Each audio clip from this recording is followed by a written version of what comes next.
Be careful of the young guys giving you sex advice. How many people have they had sex with? They've probably mostly had sex with their hand watching porn. They really don't have any advice to share with you.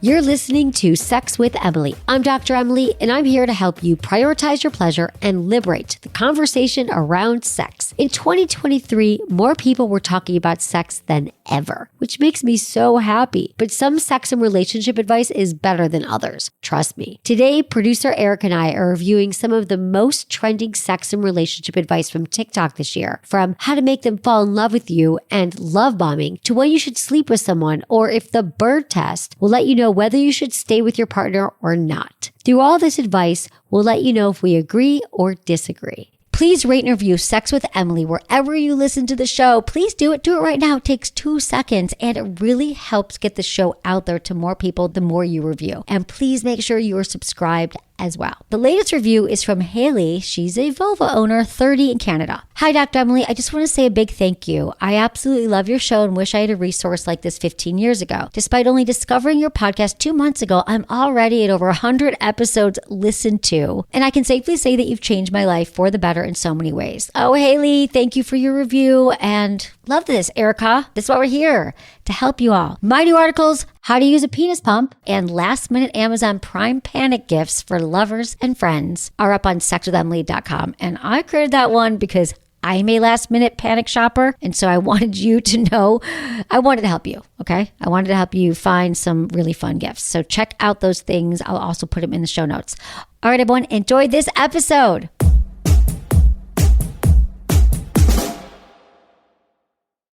By now, you've probably heard my Magic Wand story. It's a brand that's been part of my personal journey for more than 20 years. But no matter how many times I sing Magic Wand's praises, I'll never be able to fully capture the story of this incredible brand. Well, now journalist and author Kate Sloan just completed a limited audio series documenting the history and impact that Magic Wand has created over the last 56 years. It's called Making Magic. And the series chronicles Magic Wand's incredible brand story through interviews with nearly 40 experts, performers, business owners, educators, and fans. So I got a sneak preview of this series, and what I loved is that Kate weaves together snippets from all their interviews into this amazing story arc. She covers Magic Wand's journey from appliance store massager to its legendary influence on culture and sexual independence, and it's all just fascinating. The first episodes of Making Magic are available now at makingmagicseries.com or on all popular podcast platforms. Just search for Making Magic or visit makingmagicseries.com today.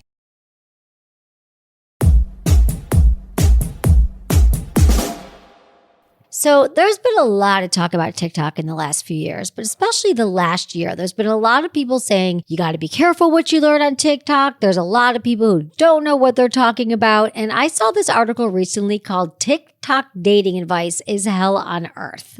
And I just thought this was funny because I know what they're talking about. I've seen the TikToks too, where I think you have 1 million people that have seen this video and it's untrue, or it's not accurate, or it's actually harmful information. Now, don't get me wrong. I love TikTok. And I actually launched my TikTok this year. That's also Sex with Emily. But I have to say, just know this, unless you're hearing sex advice or any advice from a certified sex coach like me, you probably don't want to take everything you see online as truth. A lot of it's there for just entertainment or to join certain trends. And it can be really confusing and overwhelming as well. And just like this article says, there can be a lot of contradictory advice and it's not super helpful information on TikTok. Just take it all in with a grain of salt. Just remember this, that a lot of sex educators get their content removed from the platform, which also means that there's just misinformation that can spread faster. I know, it's crazy. Being a sex educator for almost 20 years, it is still pretty shocking and surprising to see that so much of the information that we post does get taken down. We get flagged on Facebook still and TikTok as well.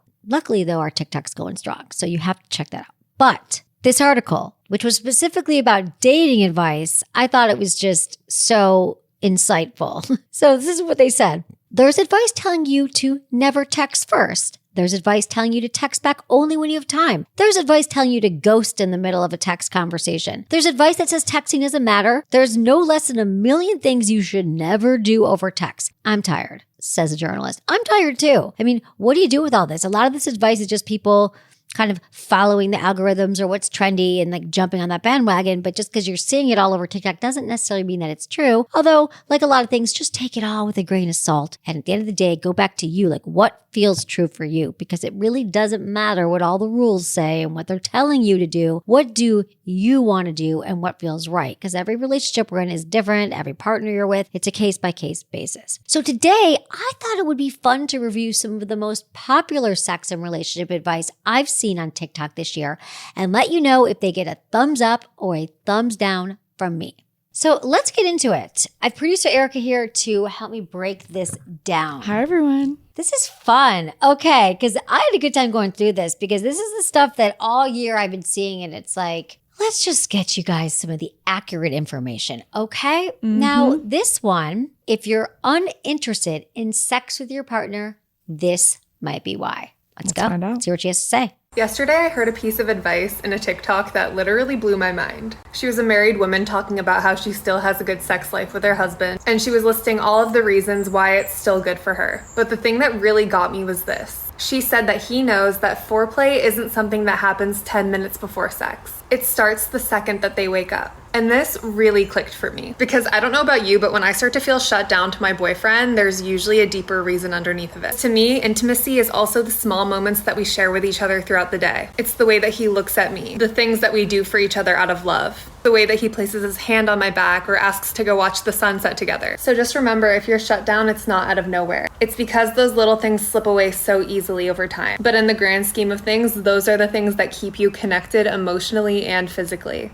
So she's talking about foreplay all day. She's talking about the fact that we need to stay connected to our partners if we can throughout the day. In the morning, give them a kiss before you both, take off for your day or for work. If you both work at home, little touches, hugs, just to stay connected, because when we get into the bedroom and we wonder why we're not interested in sex, maybe we haven't even connected with our partner intimately since the last time we had sex. And so it's hard to kind of like get it going. But if we keep that energy going throughout the day, throughout the week, we'll be, much more on board. I saw another TikTok that was saying something like men need sex to feel loved, but women need love to have sex or love to want sex. Yeah, that's a trope that's been around for a while. And I have a hard time with some of those gender things. I think that maybe there is some truth to that. That speaks to women need more emotion and connection. And for men, they're like, just have sex with me and I'll be aroused and ready and then I'll feel love. And for women, we have to feel loved and safe to have sex.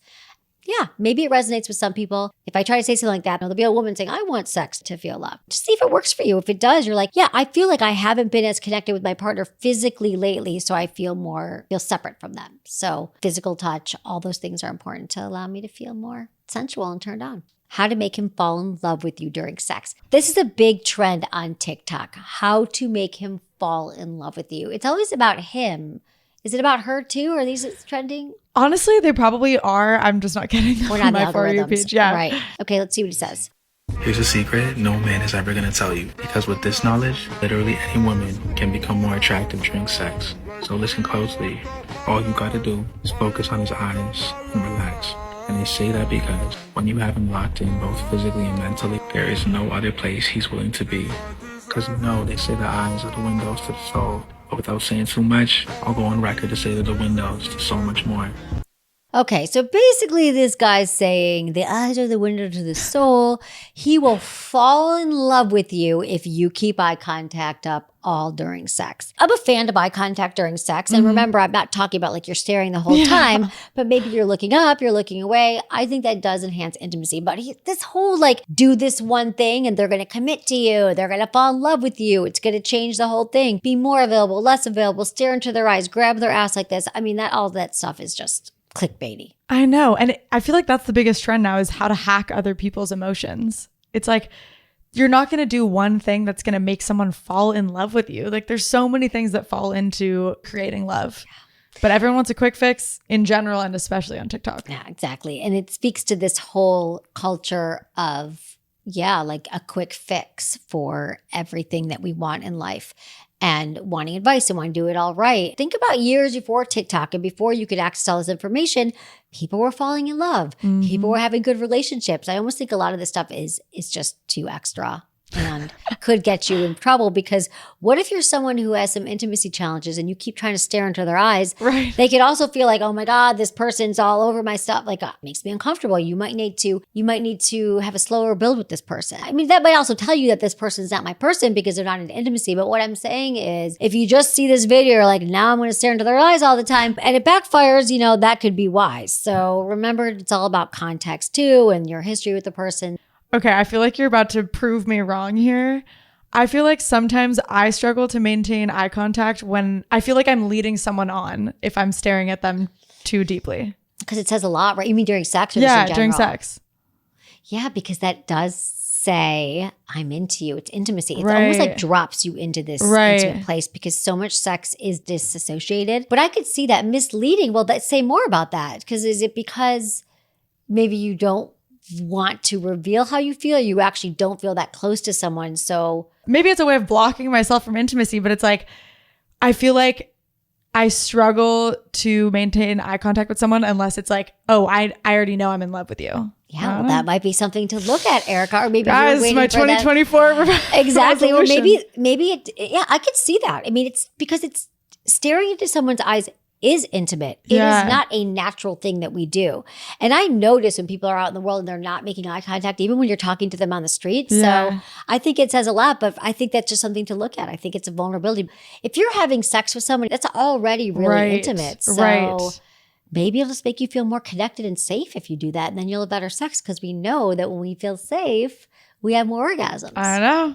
All right, guys. Okay. That's gonna be my resolution. Bucket list. Bucket If you meet list. Erica on the street, even she's gonna start practicing. She's gonna be staring you down. Hold me to it, guys. Okay. I like this one, mothering your male partner. Now, what this made me think of too, when Esther Perel was on the show, she talked about this as well, how women can fall into this mothering role with their partners. And this woman does a lot of TikToks about masculine, feminine energy. So let's see what she has to say here. If you do what I'm about to tell you in a relationship with a man, it will probably kill his sexual energy towards you. He'll probably lose interest in you over time. And so many women do this. So watch this and send it to your friends. Because if you put aside your needs, wants, and self-care for a man in this beautiful feminine way that we like to do, like he wants this, but you want that, so you go with what he wants, eventually he understands that you are becoming in the role of his mother. Why? Because I do that for my child. If my child wants something, I'll do that for him. And when we start doing that for a man, he starts to see himself as the person who is already good enough as he is. He doesn't need to change. He doesn't need to grow. He doesn't need to acquire anything or be better for you. And that makes him bored. He also starts to lose interest in you because there is no reach towards you. There is no chase of you, and not chase in that game playing way, but chase in the, wow, she's this amazing woman who I want to be closer to, but she's already pandering everything to me. I am already good enough. Furthermore, by becoming his mum, he will love you and he'll feel warmth towards you, but he'll lose sexual attraction over time. You will drop further and further down into that maternal energy, and you'll start asking him, can't you organize dates for me? Why don't you find me attractive anymore? And all he's going to do is be annoyed by you, because what's the dynamic? That's the mum asking her son to clean the room dynamic. Now you're following him around and asking him for more time, more attention, more. But he's already comfortable because you're already doing everything. You're putting yourself last.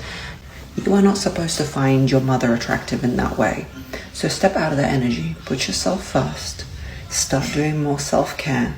When you want something and he wants the other thing, choose what you want. Put yourself first. Go into your goddess energy and be more selfish. Trust me, it works out better for everybody.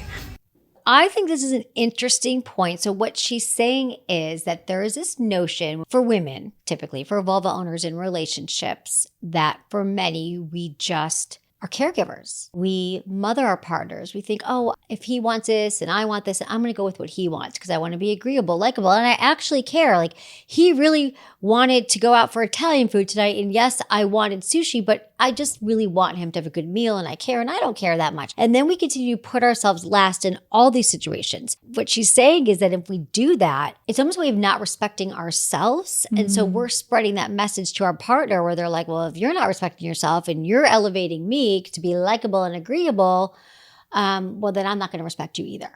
So I find that to be an interesting notion. The part that I like about that is I think it's also very extreme. She's like, do this thing. And, this is why he becomes uninterested in you. Like that stuff always makes me cringe a little bit, like why he doesn't want you. But I think that the point here that is helpful is that we don't want to lose ourselves in relationships, lose our needs. We have to be our own best advocates, that self-care is important, time for ourselves is important. And yeah, don't become anyone's mother. If you are nagging and reminding them of things and doing all these things and you feel like, why don't they ever do this? Because there's just so much of that. Like if you find yourself like constantly like frustrated with your partner, what are you doing for yourself in the face of that? And how can you continue to make sure that you're getting your needs met as well? I think there's some truth to that. And the whole mothering thing is very relatable. And you hear women say this all the time. Well, I've got 3 kids. I've got 2 sons and my husband. And again, that seems sort of cliche, but it's because we are in this mothering, nurturing, caring role. So whatever you can do to counterbalance that in your life, if this is a wake-up call for you, then, it's good to take a look at this. Is that something that you can have a conversation and change that dynamic with a partner?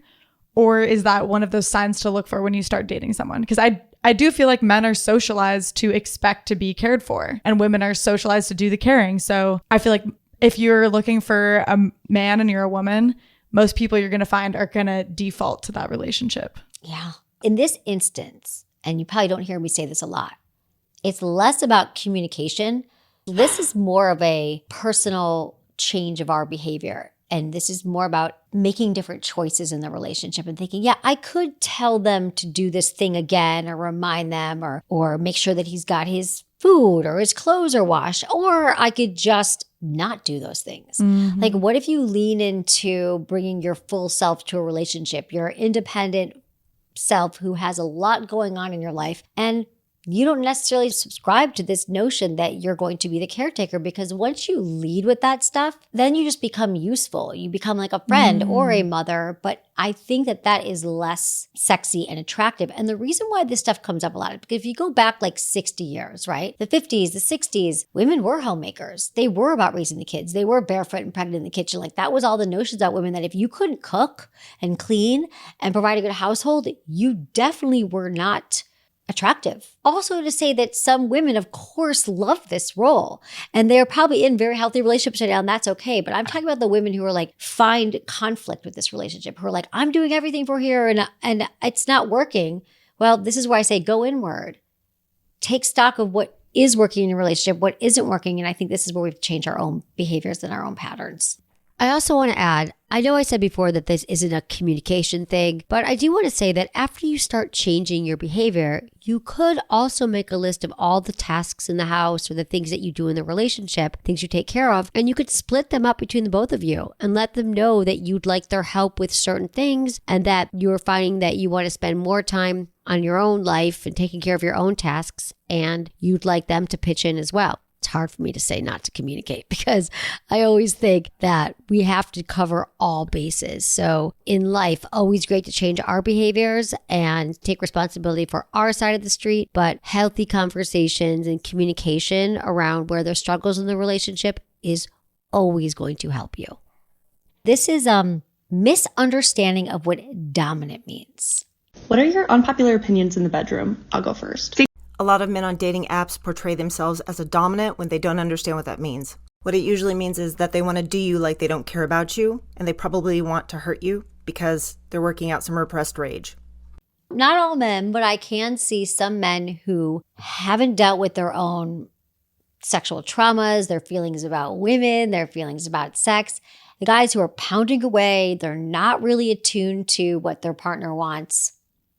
And they're more aggressive in the bedroom, and they're dominant in the way of like what they see in movies, like, hey, bitch, or slapping your ass without getting any consent and without actually reading your partner and feeling connected. That's an extreme, but I can see that being a dominant in the bedroom could backfire for many women and for the men ultimately, but they're like, I didn't want you to pull my hair or spank me or aggressively pound away at me. A lot of dominance we talk about. BDSM, power play. That's more about power play, consensual role playing. And that's what we're talking about with it in a healthy like BDSM relationship or dominant submissive relationship.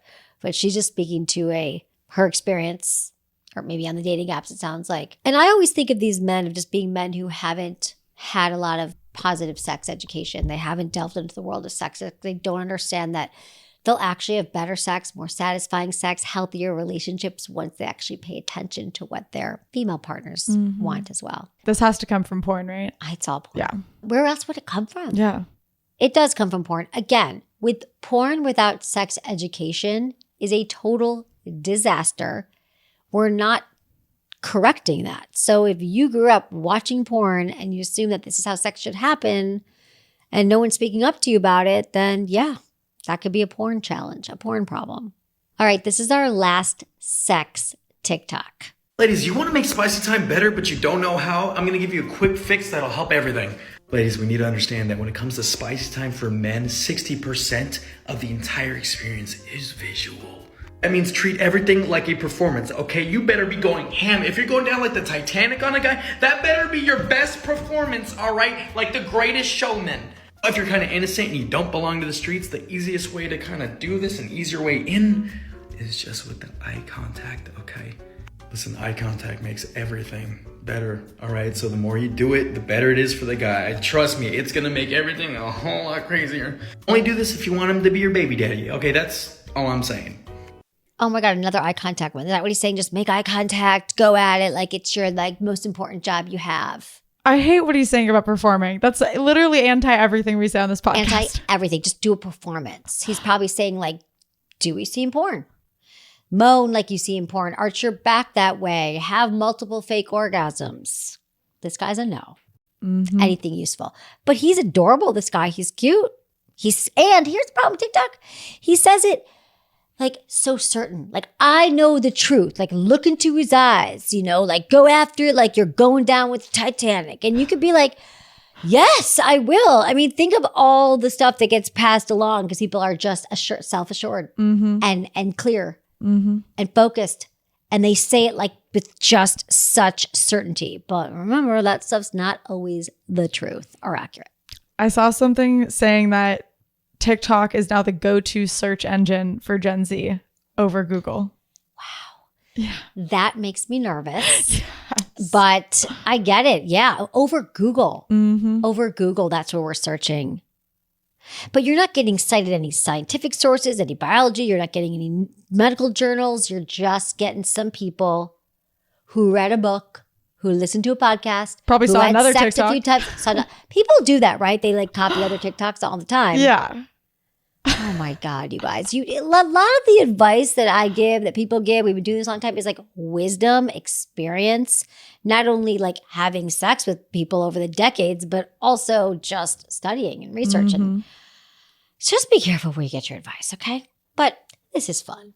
So fun. So fun. Here's some good advice. Stick around until after the break because we'll be right back with more of the biggest trending advice from 2023. But before I go, I want to tell you real quick about one of my top sex toy brands, Lalo. So Lalo makes beautiful, award-winning luxury toys that look really good on your nightstand and they feel really good on your body. And the Sona 2 Travel is perfect for anyone who has planned to travel in the new year, if you're traveling right now. Because what it does is, first, it's small. It's powerful, and it uses Lalo's Sensonic technology to simulate the feeling of oral sex. So traveling without your partner? No worries, just take the Sona 2 Travel. It resonates deep into the internal structures of the clitoris for an entirely new sensation. But these kind of toys are using this indirect stimulation that helps stimulate more nerve endings. But if you're sensitive, you might really like this toy as well. So the Sona 2 Travel offers 12 different modes to experience and explore. It also makes a perfect gift for yourself or your loved ones. Don't forget to treat yourself. So start off 2024 with more pleasure. Make it a resolution. Go to Lalo.com and use the code SEXWITHEMILY at checkout to get 25% off site-wide. That's Lelo.com and use the code SEXWITHEMILY for 25% off. That's a lot off. Or click the link in our show notes. All right, everyone, we'll be right back.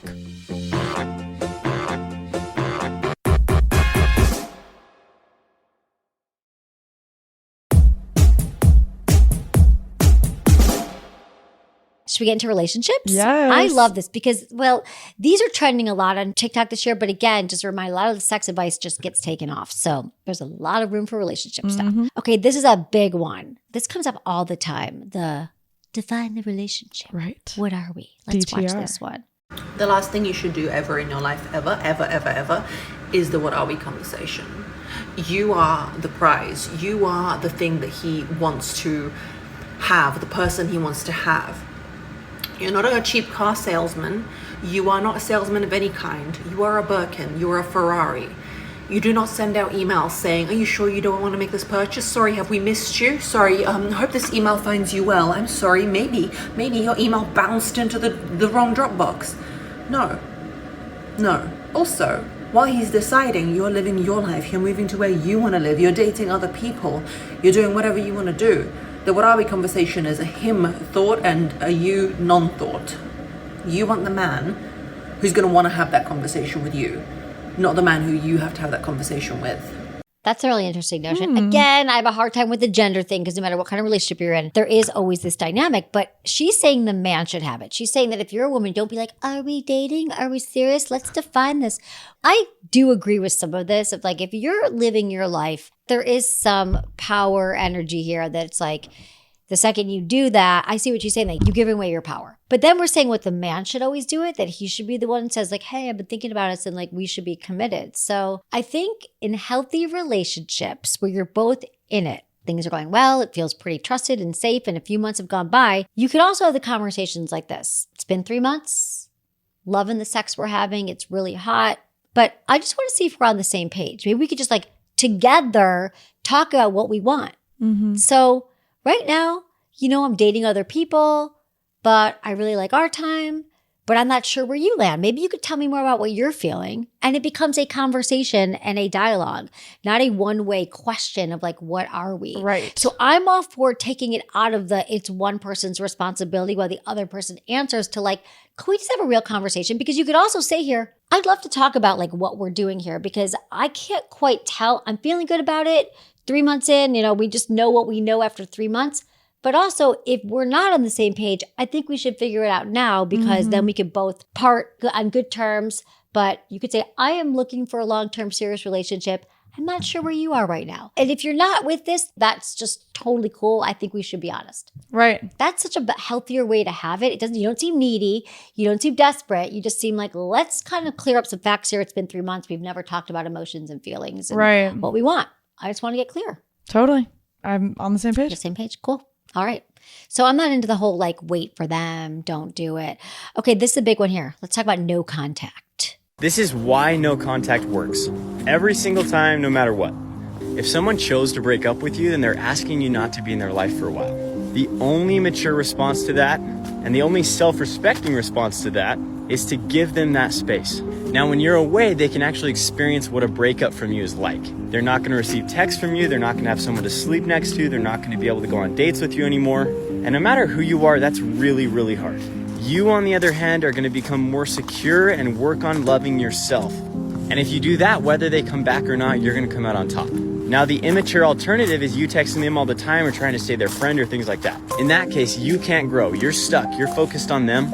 And they can't miss you. They can't feel what life is like without you. So be mature and respect yourself, and you're gonna come out on top. So what he's saying is no contact. Well, the trend that I've seen is if you go no contact, you gotta not follow them in, Snapchat, TikTok, delete their number. But his version of it is like, if you go no contact, work on yourself. Don't try to get them back. Don't send them all these reasons why they should be with you. Let them miss you. But again, that's still framed in the gamey way. It's like, no, if you have decided to take a break from somebody, then that's on you to really spend the time on yourself. What do you actually want in the world? What was this relationship not providing you, or what doesn't work for you? And take time to kind of just think about it without texting every day. Because when you break up with someone and you take a break and then you're still in contact all the time, you don't get the sense to actually feel how that's landing in your body. You can't fully be embodied with the separation if you still have that lifeline to the person. I'm down with taking time and not staying in touch with someone if you're taking a break. And I believe in this. If you break up with someone, and I get this is hard to do, and you know it's over, you really do have to stop following them. You can't be checking out their Instagram, their stories, their Snap, like just separate, because maybe you will come back together. Maybe you'll be really good friends, but you will not know right away. So it's really hard to do. It is painful. It's excruciating, but you got to take that time. The next one, how to spot a love bomber. I love this topic. Let's get into this one. No. I get it. You're amazing, and anyone is going to be lucky to be with you. But let's talk about love bombing, since it is an actual thing. This is an asterisk. The reason why love bombing is so important to know that you're being love bombed is because dysfunction follows it quite immediately. All right, let's get into it. What does it look like? Grand gestures. Early saying that they found their soulmate. Future faking right off the bat. Gifts, trips, early promises. Minimizing their past relationships to put you on a pedestal. Excessive attention. Excessive compliments. I know you're amazing, but excessively. Rushing to say I love you. Disrespecting your boundaries. And this last one is going to be really weird, but rushing into commitment. Love bombing. That has been a phrase that's been thrown around a lot the last few years, but that is a real thing. And I wish it had a term when I was like in my 20s, probably my 30s too. This has happened to me, where the thing about love bombing, and again, just to reiterate what she's saying, is it's someone who's like on the second date, they're like, I've never felt this way before.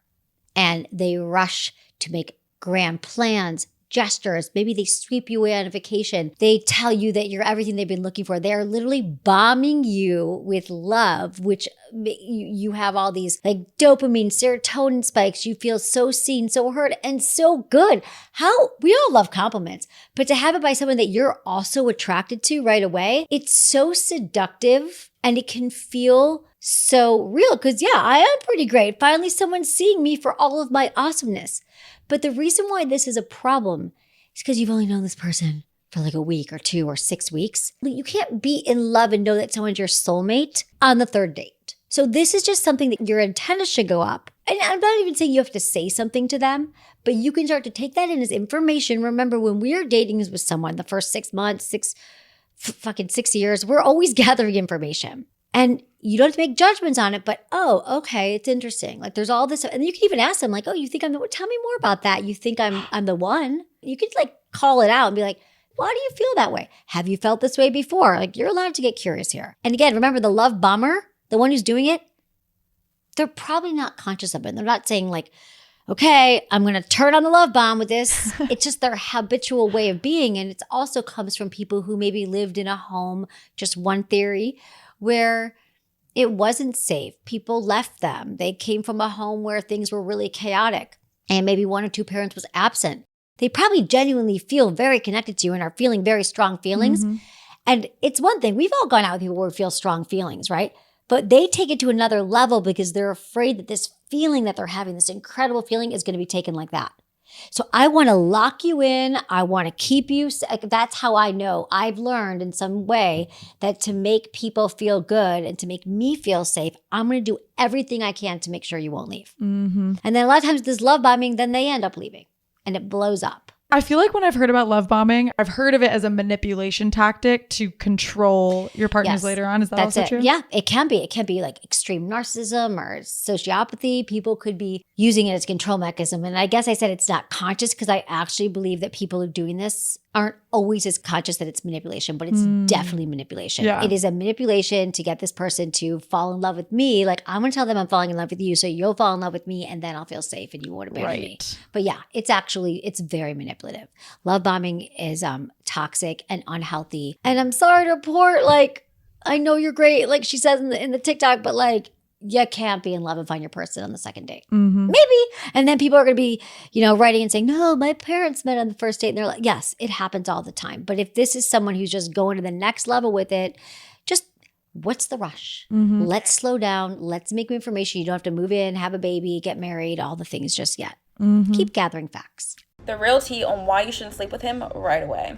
Yes, I'm all for female empowerment and doing whatever you want to do, but let's be real. If you're trying to bag your husband, sometimes you gotta do what you gotta do. Men can always find women to fuck him physically, but the key is to be the woman who fucks him mentally. Think about it. Men approach us simply based off of our looks. That's what attracts somebody to you. It's your looks, not your personality. They know nothing about you. They come to you about your looks at first. You're giving him the milk before having to buy the cow if you sleep with him too soon. Men don't start noticing personality until maybe after like the third or fourth date. When doing this, the key is to not show him the playbook. Do not let him know you're not sleeping with him because you want him to get to know your personality first, because then he's going to set his intention of like pretending he knows your personality. So in this, that means don't put yourself in a situation for a hookup. Don't even start a hookup. Don't make out, a slight kiss, but don't get super lusty, because then you're going to get super lusty. And if you say no, it's going to create a whole negative situation.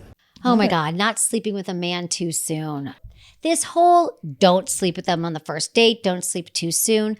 This is probably one of the oldest debates out there in this relationship realm about when to sleep together, when not to sleep together. I do think there's something to be said for taking your time to know somebody, especially if you're the kind of person who, when you sleep with someone, you get very connected, very attached. You don't often sleep with many people. And then you do sleep with someone and you know yourself and it just doesn't always work for you, then I think wait until you know someone a little better. But just whenever we say this, there's a million people who are like, I slept with my partner on the first date. We've been together forever. It's the same kind of thing. Mm-hmm. But I do lean on the side of waiting a beat. You don't have to sleep together on the first or second date if you don't want to. And that more is always going to be revealed. And sometimes when you sleep with someone right away, it's harder to make more accurate decisions about the relationship and really assess your real feelings, because if sex gets into the mix too quickly, you might feel attached in ways where you can't like see the red flags waving in the distance. So make your own decisions. But again, if you feel like I don't actually want to sleep with this person or I think I could wait, then wait. And it just builds the tension more, which always makes it more fun. But then when you do have sex, it's like even hotter. Yeah, because where do you go from the first date if you sleep together right away? Like at least wait till the second date, right? I love the sexual Something tension. to look forward to. Yeah, then you're looking forward to it. Oh, I love this one. But I've been thinking a lot about this since our call yesterday. Okay, here we go. Apparently, a lot of people don't know what the bird test is, which I'm sure there's like a better name for it, but that's wild to me because I live and die by the fucking bird test, okay? Because it never fails. And if you don't know what the bird test is, it's like a test to gauge like whether or not a relationship will be successful. And usually it's in the context of a romantic relationship, but I always do this with like friends, family members, literally anyone that I meet. If they pass the bird test, I tell them so fast because this shit is so fascinating, okay? And I'll give you an example. I meet this girl, we start becoming like newer friends, and we go to Starbucks one day. We're sitting at this table at Starbucks and I'm looking out the window and I see a woodpecker in a tree and I'm like, holy shit, there's a woodpecker in that tree. This girl whips around so fast. She's like, where? I kid you not, for the next 10 minutes, the two of us stared out the Starbucks window just watching this woodpecker fucking peck away at this tree while we Googled random facts about woodpeckers, okay? Now the bird test states that if you're with someone, whoever you're gonna do the test with, romantic or not, if you say something that could be deemed like insignificant and your partner responds with like genuine curiosity, like what woodpecker, where? That's a really good sign that your relationship will last a long time. But if they like blow you off, they don't acknowledge you and they're just like, oh, cool, like a woodpecker, that's a really bad sign. And again, it's for romantic relationships. But I'm telling you, do this with your friends, do this with your family members, because that girl and I, still homies as fuck, all right? The bird test never fucking fails. So here's the thing about the bird test. What she's talking about is, I believe it's one of some Gottmans who talk about the 4 horsemen in relationships and the things that you need to look out for that are not so healthy. And one of them is, does your partner make a bid to turn towards you or turns away from you? So if you say, look at that bird, do they just keep staring at their computer? Do they pay attention to what you're saying? Are they interested? But I love that on TikTok, it's gone to this whole other place of like the bird test. If you say to your partner, like, look at that bird, or what'd you think of that story? Or do you like this, movie? And they just ignore you. That could be the sign that there's other challenges in their relationship, that your partner isn't wanting to connect with you. They're not taking your bid for connection. It's really a bid for connection. Again, you could say, look at the woodpecker, and your partner's like in the middle of a really important work email and they don't look up. So I think you do it a few times. Right. I don't think it's like, you didn't look at the woodpecker. We're over. Yeah. But I think that we know this problem in relationships. Like we know the people who don't really care or have take interest in us. So, but I love that it just went down to the bird test. I love that people are kind of looking at this. Listen, that to me is like, again, I don't love the idea of a test, but if you are feeling like your partner isn't really, or someone in your life doesn't really care about things that you say and it's just all about them, well then, that's a problem too. Your needs need to be met. You want someone to feel interested and interesting, interested in what you have to say and interesting. That's a good point you bring up about testing your partner. Because I feel like in general, when I hear that term, I'm like, oh, that's not a good thing to do. But this one seems harmless. Unless, as you said, like you say it once, your partner misses it and you're like, you failed the test, we're done. Yeah. I think that like it's just a fun thing to try, and then you could do it with something else. You could be like, okay, I did the bird thing, and now I'm going to say, you know, what do you think of that painting over there? Or what do you think of this thing? You know, and just see it. If it happens over time, then, you know, you test it a few times. You probably do this only if you have a hunch that your partner isn't really connecting with you on things that are interesting to you. Because in a relationship, it's like give and take. But again, the reason why the Gottmans created these tests is like, that's when there's like contempt bills. Like when you get to the point of contempt in a relationship where you're like, I'm not listening to what you say. I can't stand anything about you. Like it's getting towards, you know, hatred, negativity. It's just, you know, that's not the relationship you want to be in. Totally. It's hard to come back from contempt. All right. Our last TikTok, the orange peel theory. I don't know this one. Let's try it. Everybody's talking about the orange peel theory. If you don't know what that is, the orange peel theory basically describes that when your partner does an act of service for you, that's something that you are perfectly capable of doing on your own. And this is for really small stuff, like, for example, peeling an orange. Let's say that for whatever reason, I hate peeling my oranges, but I really like oranges. I ask my partner, hey babe, would you mind peeling this orange for me? And they can either respond with, of course, love, like not a problem at all. Or they can say, no, you are perfectly capable of peeling that orange yourself. Or maybe my partner already knows that I really don't fuck with citrus and has the orange already peeled and prepared for me. Either way, their response is indicative of much bigger things than just merely peeling an orange. Because even just a super tiny thing like that reveals so much about their attitude toward you and your relationship. So much about relationships is the small things. Because the small things make up the big things. I mean, I'm sure we've all been in that relationship where we feel like we're literally having to practically beg on our hands and knees for someone to just get us flowers. Or pick up dinner for us on the way home when they know we've had a bad day. Or cutting the corners of our sandwich for us because they know we don't like the crust. We all know in that situation, it was never about the freaking flowers. It's the acknowledgement and the feeling of being taken care of and cherished and the feeling that someone really, really knows you. And in a relationship, you should never have to beg for that. It doesn't matter if their love language isn't acts of service.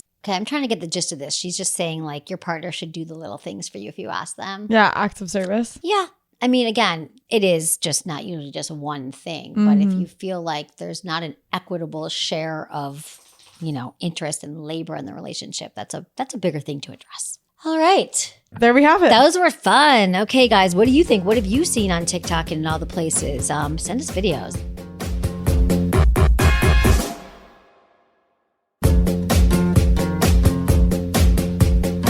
That's it for today's episode. See you on Friday. Thanks for listening to Sex with Emily. Be sure to like, subscribe, and give us a review wherever you listen to the podcast, and share this with a friend or partner. You can find me on YouTube, Instagram, Facebook, and Twitter at Sex with Emily. Oh, I've been told I give really good email. So sign up at sexwithemily.com. And while you're there, check out my free guides and articles for more ways to prioritize your pleasure. If you'd like to ask me about your sex life, dating, or relationships, call my hotline, 559-TALK-SEX. That's 559-825-5739. Or go to sexwithemily.com/askemily. Special thanks to Acast for powering the Sex with Emily podcast. Was it good for you? Email me, feedback@sexwithemily.com.